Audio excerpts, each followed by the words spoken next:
হে WhatsApp guys, কেমন আছো সবাই? আশা করি সবাই খুব ভালো আছো। থাম্বনেল দেখে বুঝতে পেরেছো ডেথ নোটের 10 নম্বর এপিসোড এলো আজকে। আর আমরা তোমাদেরকে প্রমিস করেছিলাম যে আমরা এখন থেকে চেষ্টা করবো রেগুলারিটি মেনটেন করার জন্য। তো যাই হোক, গতবার আমরা দেখেছিলাম যে এল আর লাইট ওরা কিন্তু ফাইনালি একে অপরের কাছে চলে এসেছে এবং এল কিন্তু লাইটের কাছে নিজের পরিচয় দিয়েছে। আর তারপর থেকে ওদের ভেতর একটা ক্লোজ ওয়ার শুরু হয়, মানে ওরা দুজন সেম ইউনিভার্সিটিতে ভর্তি হয়েছে এবং ইউনিভার্সিটিতে ওরা দুজন বন্ধুই হয়েছে। তো সেখান থেকে আজকের কাহিনীটা শুরু হবে। তবে মেন কাহিনী শুরু হওয়ার পূর্বে ছোট্ট একটা কমার্শিয়াল বিজ্ঞাপন রয়েছে। দেখো, মাঝখানে 4-5 দিন আমি দেইনি, তো আজকের যে বিজ্ঞাপনটা রয়েছে এটা তোমাদের স্কিপ করতে হবে, তারপর মূল ভিডিওতে যেতে হবে। আর স্কিপ করার জন্য ডিসক্রিপশনে যাও, ড্রশনে ক্লিক করে মূল ভিডিওতে চলে যাও। বিজ্ঞাপন কি আসলো না গেল এগুলো তোমাদের দেখার দরকার নেই, সেটা ওয়েবসাইট হোক, অ্যাপ হোক, যা মনে হোক, বিজ্ঞাপন দেখার কোনো দরকারই নেই। তো আমি বিজ্ঞাপন প্লে করে দিচ্ছি আর তোমরা মূল ভিডিওতে চলে যাও। হ্যালো বন্ধুরা, আজ আমরা তোমাদের এমন একটা অ্যাপের সম্পর্কে বলতে চাই যে অ্যাপটির অফিসিয়াল পার্টনার হচ্ছে পিএসজি। আর এখানে অনেকগুলো ম্যাচ খেলে ল্যাপটপ, আইফোন, স্মার্ট ওয়াচ এবং আরো অনেক ক্যাশ প্রাইজ জেতার সুযোগ রয়েছে। আর এই অ্যাপটাতে তুমি সকল ধরনের লাইভ ম্যাচের রেজাল্ট দেখতে পারবে এবং সেই ম্যাচের স্কোর অনুমান করে গেমও খেলতে পারবে, যেমন কোন টিম জিতবে, কোন টিম কত রান করবে, কে সর্বোচ্চ স্কোর করবে। এছাড়া বিভিন্ন ধরনের গেম রয়েছে, সেগুলো খেলেও ইনকাম করতে পারো। আর রেজিস্টার করার সময় আমাদের যে প্রোমো কোডটা রয়েছে যেটা ব্যবহার করলে প্রথম ডিপোজিটে 26,000 টাকা পর্যন্ত বোনাস পেতে পারো। আর এই টাকা তুমি খুব সহজে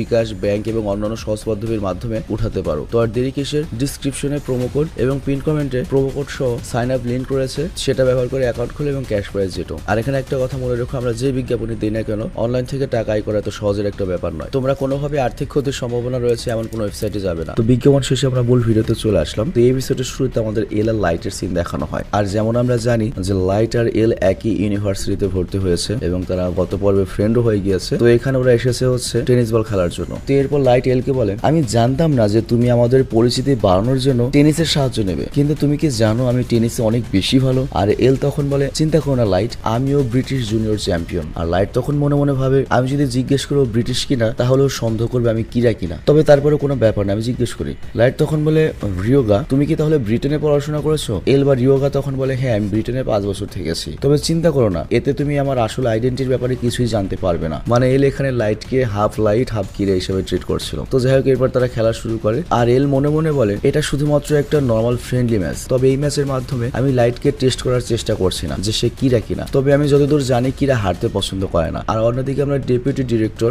আর চিফ ইয়াগামির সিন দেখতে পাই। আর এখানে লক্ষ্য, এই ডেপুটি ডিরেক্টরের বাড়িতেও কিন্তু এল ক্যামেরা লাগিয়েছিল, মানে এল এর সন্দেহ ছিল। তো যাই হোক, ডেপুটি ডিরেক্টর চিফ ইয়াগামিকে জিজ্ঞাসা করে, তোমাদের ইনভেস্টিগেশন কেমন চলছে আর তোমরা কি ইনভেস্টিগেশন করছো? এত সময় হয়ে গিয়েছে, জাপানের মানুষ এখন জানতে চায় যে আমরা কি করছি, আর এখনো পর্যন্ত কোনো সাকসেসও আসেনি। মানুষ ভাবছে আমরা মূল্যহীন। চিফ তখন বলে, স্যার আপনি কি জানেন যে টাস্ক ফোর্সে কয়জন লোক রয়েছে? আর মানুষের যেহেতু এত চিন্তা, তাহলে মানুষকে এটা বলে দিন যে অনেক অফিসাররা ভয় পেয়ে কিরা ইনভেস্টিগেশন কেস থেকে চলে গিয়েছে। তো এই কথা বলে চিফ সেখান থেকে চলে যেতে থাকে। আর ডেপুটি ডিরেক্টর তখন জিজ্ঞাসা করে, তুমি কি এলের উপর বিশ্বাস করো? চিফ তখন বলে, হ্যাঁ, ও আমাদের চেয়ে অনেক বেশি সফল। আর আমরা যখন কথা বলছিলাম তখনও নিজের প্রাণ ঝুঁকিতে ফেলেছিল। আর অন্যদিকে আমরা আবারও এলের সিন দেখতে পাই যে লাইটের সাথে টেনিস ম্যাচ খেলছিল এবং ওদের খেলা দেখতে আশেপাশে অনেক স্টুডেন্ট একত্র হয়ে যায়, সবাই ওদের ম্যাচ এনজয় করছিল। তো এল মনে মনে বলে, তুমি চিন্তা করো না লাইট, আমি জানি কিরা হারতে পছন্দ করে না, তবে এটাও সত্যি কোনো লোকই হারতে পছন্দ করে না। তো তুমি যদি এই ম্যাচ জেতার চেষ্টা করো তার মানে এই না তুমি কিরা। আর এদিকে লাইট মনে মনে ভাবছিল,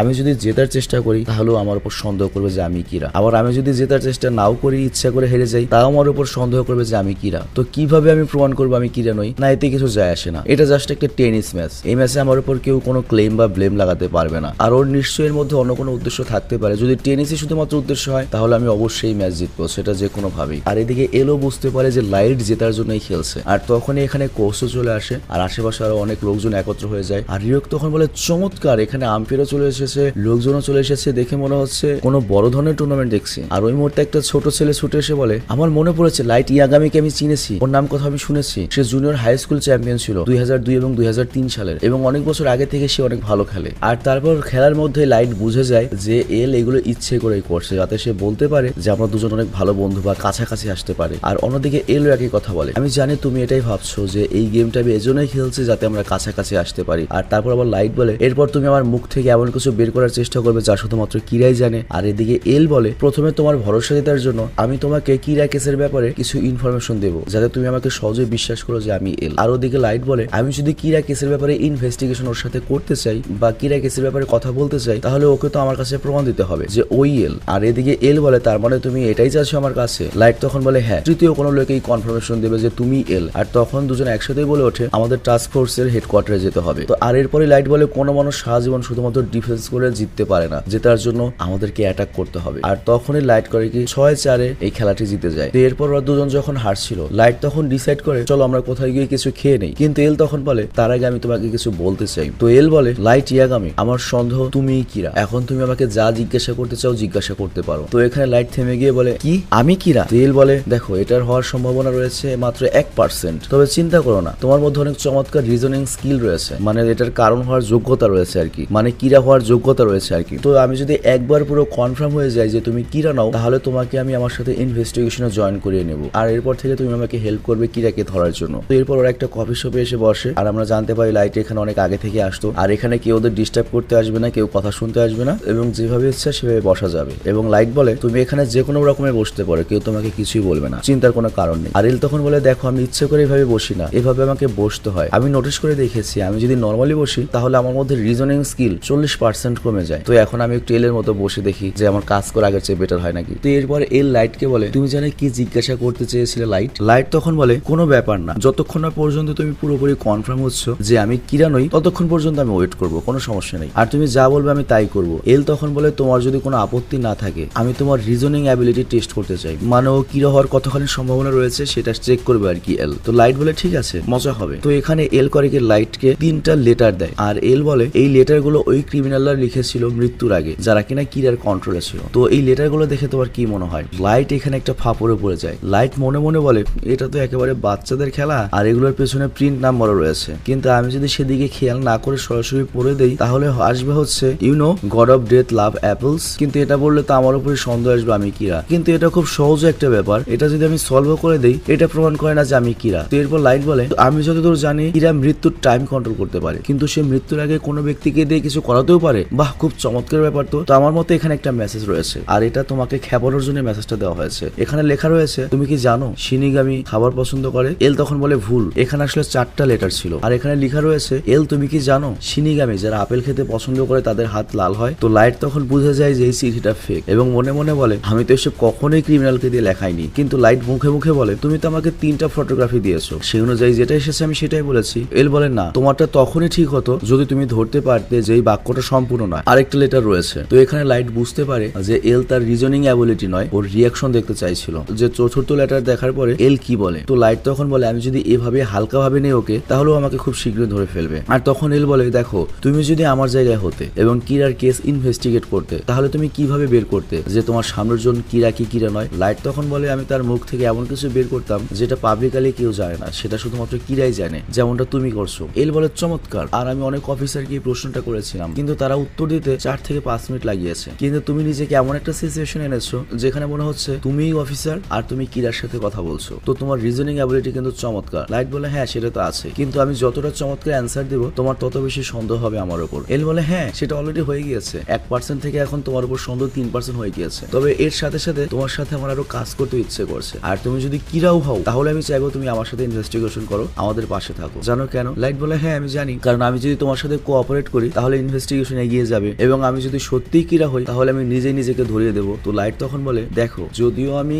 গোয়েন্দাগিরি অ্যাজ এ হবি করি, কিন্তু আমি চাই না কিরা আমাকে মেরে ফেলুক, আর আমিও কিরা নই। কিন্তু লাইট বলে আমার কাছে এটাও প্রমাণ নয় যে তুমিও কিরা নাও, আর আমাদের দুজনের কাছে কারোই প্রমাণ নেই যে তুমি ইনভেস্টিগেশন করছো না আমি ইনভেস্টিগেশন করছি, বা তুমি এল বা আমি কিরা, কোনো প্রমাণই নেই। আর তারপর লাইট বলে দেখো রিউগা, তুমি যদি এল হও তাহলে তুমি সহজে আমাকে এমন একটা জিনিসের প্রমাণ দেখাতে পারো যাতে আমি বিশ্বাস করতে পারি, যেমন তুমি আমার বাবা বা টাস্ক ফোর্সের কাউকে দিয়ে এটা কনফার্ম করতে পারো যে তুমি এল। আর তুমি যদি এটা প্রমাণ করে দেখাতে না পারো যে তুমি এল, তাহলে আমি তোমার সাথে ইনভেস্টিগেট করতে পারবো না। আর এল তখন মনে মনে ভাবে তুমি সত্যি অনেক কথা বলো এবং তোমার হারা একদমই পছন্দ নয়, তো তোমার পসিবিলিটি বেড়ে দাঁড়ালো হচ্ছে 7%, তবে তুমি কি সত্যিই কিরা হতে পারো? আর এল তখন বলে দেখো আমি কখনো বলিনি যে আমি টাস্ক ফোর্সের কারোর সাথে তোমাকে দেখা করাবো না, আমি তোমার বাবার সাথেও কাজ করেছি। আর তখনই দুজনের ফোনে কল আসে, আর এলকে তার অ্যাসিস্ট্যান্ট ওয়াতারি কল দিয়ে বলে খারাপ কিছু হয়েছে, আর লাইট শুনতে পাই তার বাবা হার্ট অ্যাটাক করেছে। তো এরপর আমরা হসপিটালের সিন দেখতে পাই। তো এখানে আমরা জানতে পারি চিফ ইয়াগামির অনেক বেশি স্ট্রেসের কারণে হার্ট অ্যাটাক করেছে, কিন্তু এখন সে ঠিক রয়েছে। আর সে বলে যখন সে পড়ে যায় তখন সে ভেবেছিল হয়তো কিরা তাকে মেরে ফেলছে, কিন্তু ভাগ্য ভালো এটা কিরার কোনো অ্যাটাক ছিল না, আমি ঠিক হয়ে গিয়েছি। আর তারপর চিফ এল কে বলে তুমি আমার ছেলের সাথে তো কথা বলেছো? এল বলে হ্যাঁ, আর আমি তাকে এটাও বলে দিয়েছি আমি এল। আর তখন চিফ বলে দেখ লাইট, আমিও প্রথমে ভেবেছিলাম ও এল নয়, কিন্তু আসলে এল, কিন্তু আমরা ওকে রিও জাকি বলি। আর লাইট তখন বুঝতে পারে ওর বাবা মিথ্যে বলবে না, ও সত্যি এল, কিন্তু আমি কিভাবে ওর পিছু ছাড়িয়ে নিতে পারি? ওকে আমার মোটেও হালকাভাবে নেওয়া উচিত হবে না। আর এত তাড়াহুড়ার কি প্রয়োজন?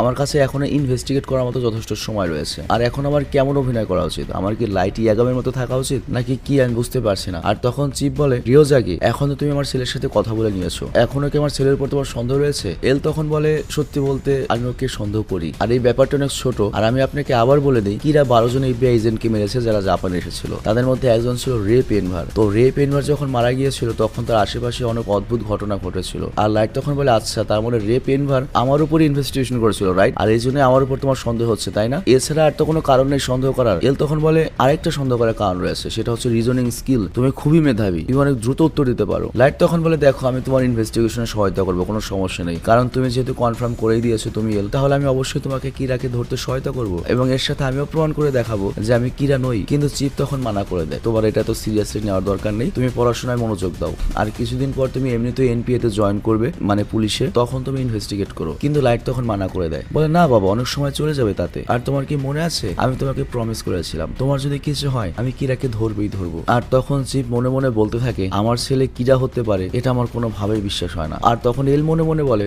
মনে তো হচ্ছে না ও কিরা, কিন্তু যদি কিরা হয় তাহলে ও অ্যাক্টিং করছে, আর যদি অ্যাক্টিং করে থাকে একটু বেশি অ্যাক্টিং করছে। আর তারপর চিপ বলে, আমি তোমাকে একটা কথা বলে দিই লাইট, কিরার কাছে যে পাওয়ার আছে, মানে মানুষকে মারার ওর কাছে যে পাওয়ারটা রয়েছে, এই পাওয়ার যার কাছে থাকে সে আনলাকি হয়, তার ভাগ্য ভালো হয় না, কারণ কাউকে মেরে সুখী হওয়া যায় না। আর এলো তখন বলে, হ্যাঁ কিরা যদি কোনো নর্মাল মানুষ হয়ে থাকে যে মানুষকে মারার এই পাওয়ার পেয়ে গিয়েছে, তাহলে আমি এটাই বলবো সে খুব দুর্ভাগা মানুষ। আর এরপর আর দুজনে হসপিটাল থেকে বেরিয়ে আসে। আর তারপর লাইট এল কে বলে, আমি কিভাবে প্রমাণ করবো আমি কিরা নই? এল তখন বলে, তুমি যদি কিরা না হও তাহলে সেটা তোমাকে প্রমাণ করার প্রয়োজন পড়বে না, সবকিছু নিজে নিজেই সামনে চলে আসবে। আর লাইট তখন বলে, আচ্ছা এই ব্যাপার বাদ দাও, তুমি কি জানো কাউকে কিরা বলা কতটা অপমানজনক, কতটা খারাপ লাগে? তুমি বলো, তোমাকে যদি কিরা বলে কেউ ডাকে তোমার কেমন লাগবে, বা কিরা বলে সন্দেহ করে? এল তখন বলে, হ্যাঁ এটা আসলে খারাপ লাগার মতো একটা ব্যাপার। আর লাইট বলে, তুমি যদি আমার উপর এতটাই সন্দেহ করো তাহলে একটা কাজ করো, আমাকে এমন একটা জায়গায় 1 মাসের জন্য বন্দী করে রাখো যেখানে কোনো টিভি নেই, কোনো কাগজ নেই, কোনো কলম নেই, কিচ্ছু নেই, মানে বন্ধ রুম, আমার উপর নজর রাখো। আর এল তখন মনে মনে বলে, একজন সাধারণ মানুষ নিজের উপর কি সন্দেহ সরানোর জন্য এত কিছু করবে? কিন্তু এল মানা করে দেয়, না না, আমি তোমার মানবাধিকার তোমার কাছ থেকে ছিনে নিতে পারবো না, আর এমনিতেও আমি কোনো সন্দেহজনক ব্যক্তির কাছ থেকে কোনো সাজেশন নেবো না আমাকে কি করতে হবে। তুমি চিন্তা করো না, যখন তুমি তোমার বাবার সাথে কথা বলছিলে তখন আমার আরেকটা কথা মনে হয়েছিল